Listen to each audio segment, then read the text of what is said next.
हमारे जैसा आपने कहा है कि हमारे देश के 12 के करीब लड़के जिनको धोखा देकर, नौकरी का धोखा देकर इनको रशिया लेकर गए और वहाँ पर एजेंट्स ने इनको कहा कि सिक्योरिटी में काम करना है, बिल्डिंग की सिक्योरिटी में, और उसके बाद इनको धोखा देकर ले जाकर वॉर फ्रंट पर, रशिया यूक्रेन की जहाँ जंग हो रही है वहाँ पर इनको लेकर चले गए। और इसमें तेलंगाना के 2 लड़के हैं, कर्नाटका गुलबर्गा के 3 लड़के हैं, गुजरात का एक लड़का है हेमल अश्विन भाई, कश्मीर के 2 हैं और काशगंज उत्तर प्रदेश का एक है। इन पीड़ित परिवार के ज़िम्मेदारों ने मुझसे मुलाकात की तो मैंने दिसंबर के महीने में हमारे फॉरेन अफेयर्स मिनिस्टर जनाब जयशंकर साहब को लेटर लिखा। फिर हमारे भारत के जो एम्बेसडर रशिया में हैं उनको मैंने लेटर लिखा और इनके फैमिलीज़ बहुत परेशान हैं। और जो एजेंट्स हैं, इन एजेंट्स ने, एक एजेंट तो बैठा हुआ है दुबई में और उसका नाम है फैसल ख़ान और बाबा व्लॉग्स के नाम से वो एक चलाता है। फिर एक सूफियान है, ये मुंबई का है, और एक पूजा है, ये भी मुंबई की है। इन तीनों ने इन बेरोज़गार नौजवानों की बेरोज़गारी का फ़ायदा उठाकर इनको धोखा देकर रशिया भिजाकर इनको वहाँ पर यूक्रेन की जंग के मैदान में पहुँचा दिया। और जो इंडिया के एजेंट रशिया में है, रमेश उसका नाम है और एक मोइन है। तो मैं भारत सरकार से, ख़ास तौर से हमारे देश के वज़ीर आज़म जनाब मोदी साहब से, हमारे फॉरेन मिनिस्टर जनाब जयशंकर साहब से ये रिक्वेस्ट करता हूँ कि वो रशिया की हुकूमत से बातचीत करके इन 12 नौजवानों को सेफली वापस भारत को बुलाएं। इनके परिवार के लोग बहुत परेशान हैं। उन लड़कों ने अपना वीडियो भी जारी किया कि कैसे उन पर कई मरतबा जंग के मैदान में उनको छोड़ दिया गया, फायरिंग हुई उनके ऊपर, और उसमें से एक उनके साथी जो लड़का था उसकी हत्या भी हो गई, उसका कत्ल हो गया। तो ये इनके परिवार बहुत परेशान है और आप अंदाज़ा भी नहीं लगा सकते उनके माँ बाप, उनके रिश्तेदार किस तरह से कर्ब से अपनी ज़िंदगी गुजार रहे हैं। तो उम्मीद करता हूँ कि भारत सरकार फ़ौरन अपने असर और रसूख़ात को इस्तेमाल करते हुए रशिया की गवर्नमेंट से कहेंगे और इन नौजवानों को सेफली बहिफाजत भारत को लेकर आएंगे। नहीं, ये सबसे पहली बात यह है कि ये जो एजेंट दुबई में बैठा है, अगर वो भारत का शहरी है तो हम आराम से, क्योंकि दुबई यूएई भारत का एक हमारा स्ट्रेटेजिक पार्टनर है, हम इसको वहाँ से बुला सकते हैं। और ये जो सूफियान और पूजा हैं, इनको भी अगर ये भारत में है तो इनको फ़ौरन इनके ऊपर एक्शन लेना चाहिए। और दूसरा है कि जो रशिया में जो ये भारत के एजेंट बैठे हैं रमेश और मोइन, इनको भी हम रशिया की गवर्नमेंट से बात करके इनको एक्सट्राडिट करें। ये भारत के नौजवान, बेरोज़गार नौजवानों का एक्सप्लॉयटेशन कर रहे हैं और यकीनन नौजवान चाहता है कि उसको नौकरी मिले, तो इन लोगों को झांसा देकर, धोखा देकर और जंग के मैदान में लाकर छोड़ दिया जा रहा है। ये सिविलियन लोग हैं, ये कभी ज़िंदगी में ना कभी बंदूक उठाए, ना इनको गोली मालूम, ना इनको इस तरह के माहौल को उन्होंने कभी देखा है। तो ये एक बहुत बड़ा रैकेट है जो हमारे भारत के नौजवानों को एक्सप्लॉयटेशन कर रहा है उनका, और उम्मीद करते हैं कि स्टेट गवर्नमेंट और गवर्नमेंट ऑफ इंडिया इन पर सख्ती से एक्शन लेगी। देखिए, हम जब बिहार गए, सीमांचल के इलाके में गए, हमारी वहाँ पर बहुत से लोगों से मुलाकात हुई, पार्टी के लोगों से, आम आदमी से। और सीमांचल का इलाका जो है वो एक बहुत बड़ा एक रूरल इलाका है। तो वहाँ पर हमने देखा कि वहाँ की जनता में बड़ा गम और गुस्सा है, और गम और गुस्सा इस बात से है कि उनको धोखा देकर वोट लिया गया कि आरजेडी और गठबंधन में जितने पार्टियां हैं वो बीजेपी को रोकेंगे। और उसके बाद आप देखते हैं कि कैसे दोबारा बीजेपी सत्ता में आ गई और नीतीश कुमार ने अपनी आदत और अपनी फितरत के मुताबिक उन्होंने पलटी मारी और बीजेपी के साथ चले गए। तो अगर आज बिहार में बीजेपी सत्ता में है, आरएसएस को इक़्तिदार मिल गया है, तो इसकी ज़िम्मेदार ना सिर्फ नीतीश कुमार है बल्कि नरेंद्र मोदी भी हैं और साथ ही साथ तेजस्वी यादव हैं, क्योंकि वहाँ की जनता को उन्होंने कहकर वोट लिया था कि हम बीजेपी को रोकेंगे। फिर ये लोग साथ गए नीतीश कुमार के, तेजस्वी और गठबंधन के पार्टीज़ कि हम बीजेपी को सत्ता से रोकेंगे। तो ये तमाम चीज़ें जो हो रही हैं, लोगों का एक मजाक बना दिया जा रहा है। लोगों से वोट हासिल करते हैं कि हम बीजेपी आरएसएस को रोकेंगे बिहार में, और फिर उस वोट को ले जाकर बीजेपी के झोली में रख दिया जाता है। तो एक बहुत बड़ा गम और गुस्सा है। और साथ ही साथ हम देख रहे हैं कि एमआईएम के दो बहुत बड़े नेताओं का वहाँ पर हत्या की गई है। आप देखिए कि गोपालगंज में असलम साहब को गोली मार दी गई, और अजीब व गरीब वहाँ का एसपी है। अरे भाई, क्यों हुआ, क्या हुआ? असली खाती को पकड़ नहीं रहे नीतीश कुमार की सरकार। जिस दिन वो मुख्यमंत्री बने उसी सौगात दे दिया आपने, हमारे एक बहुत बड़े नेता का मर्डर हो गया। सीवान में हमारे एक बहुत बड़े नेता का मर्डर हो गया। ये डेलिबरेट मर्डर हो रहा है वहाँ पर, और वहाँ की सरकार बिल्कुल एक तमाशाई बनी बैठी हुई है। ना कोई एक्शन ले रहे, ना कुछ हरकत कर रहे हैं। इतना करप्शन उरूज पर है वहाँ पर, चाहे वो तेजस्वी थे या आरजेडी थे, अभी भी है, करप्शन उरूज पर है। कोई पूछने वाला नहीं है, जो मनमानी चल रही है वहाँ पर। देखिए, अखिलेश यादव ने 2014 का चुनाव हारा बीजेपी के खिलाफ, 2017 का चुनाव हारा, 2019 का लोकसभा का चुनाव हारा, फिर 2022 का चुनाव हारे। और इन 4 चुनाव में ख़ास तौर से जो पिछला विधानसभा का चुनाव हुआ 2022 का, समाजवादी पार्टी की तारीख में, इनकी हिस्ट्री में इतना मुस्लिम वोट उनको कभी नहीं मिला, और उसके बावजूद भी वो बीजेपी को नहीं रोक पाए।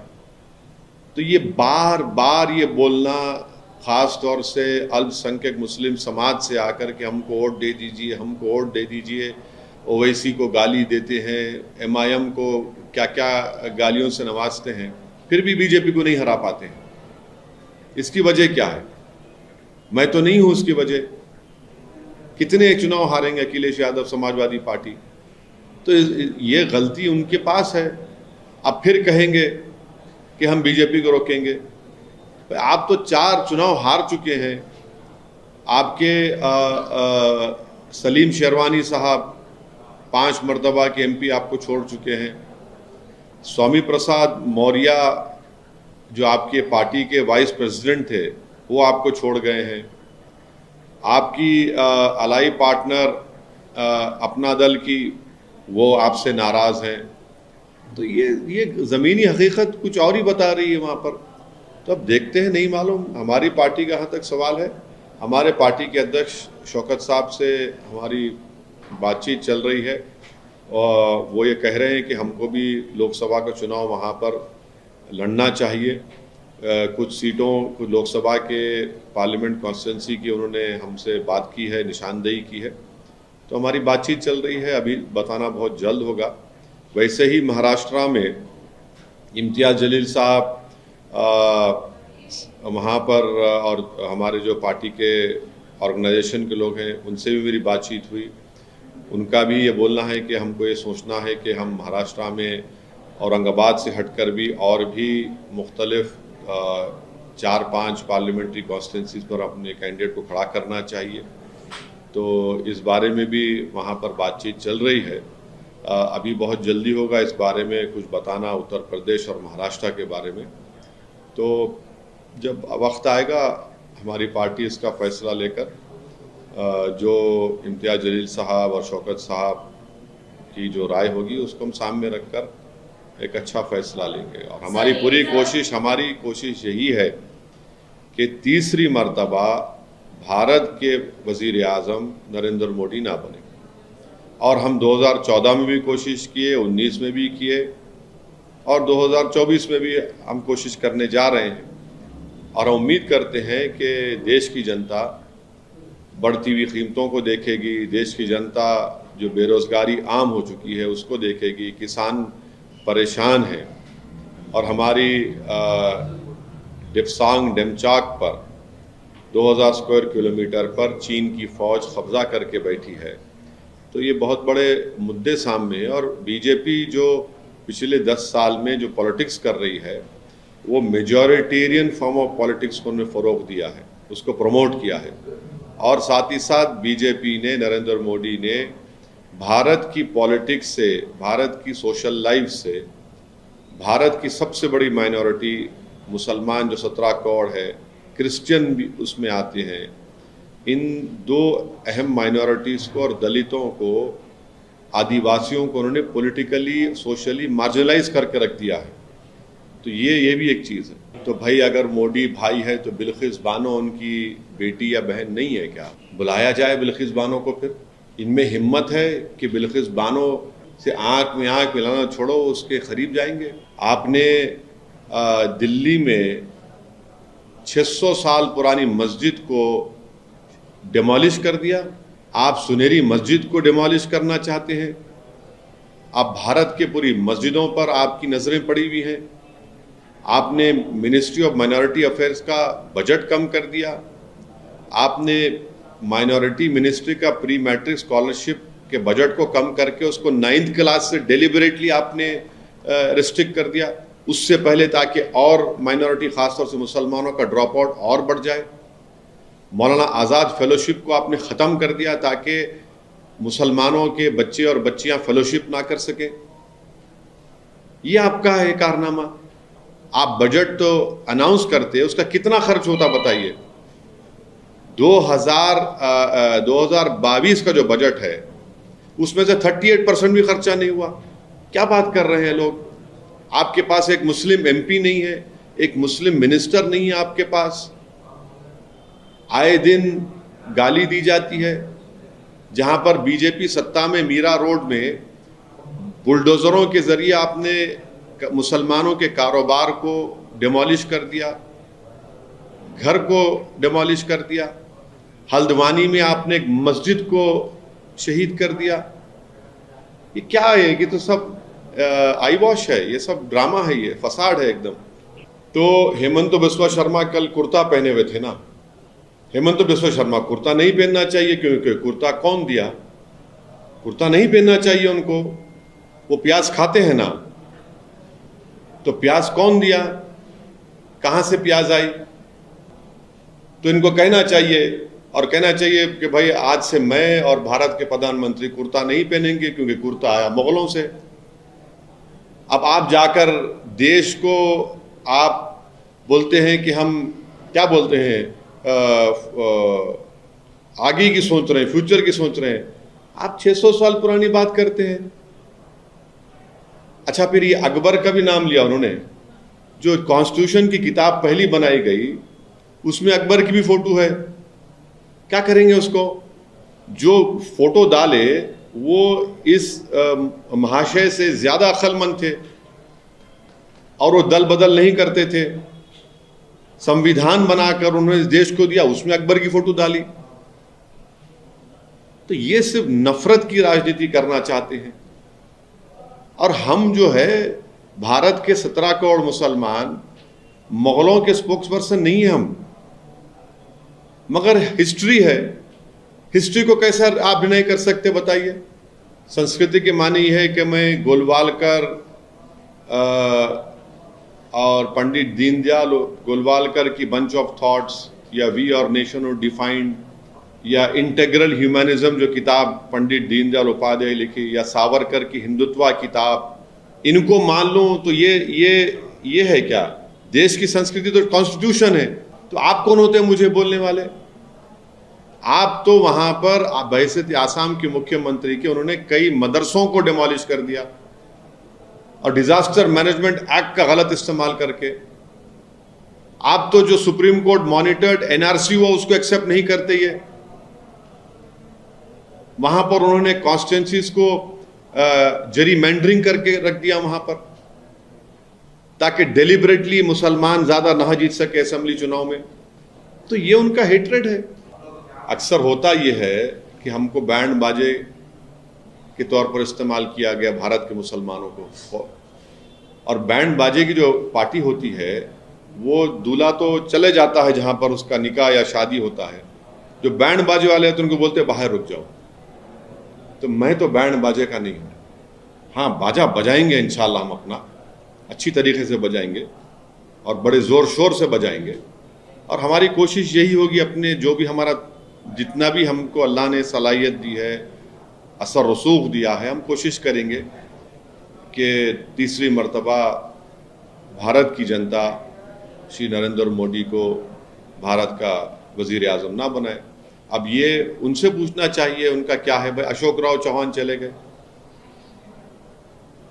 इतना बड़ा मुख्यमंत्री, महाराष्ट्र का मुख्यमंत्री थे, इतना गाली देते थे हमको वो लोग। नांदेड़ में हम कॉरपोरेटर जीते थे, फिर और एक बार इलेक्शन में हम पे गाली।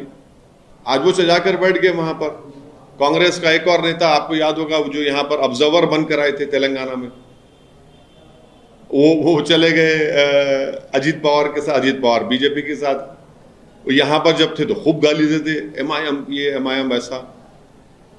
तो ये जो ये लोग तो माने इनकी आइडियोलॉजी नहीं है, बल्कि कपड़े उतार रहे हैं, सिर्फ नया कपड़ा पहने, आइडियोलॉजी ऐसा हो गई, आइडियोलॉजी ऐसा हो गई। तो 2019 में छोटे दलों के साथ आपने गठबंधन किया था, उत्तर प्रदेश में, बिहार में, अन्य जगहों पर, महाराष्ट्र में भी। इस बार भी आपका देखिए, अभी तो बहुत जल्दी होगा, क्या हो सकता है हम तो देख रहे हैं।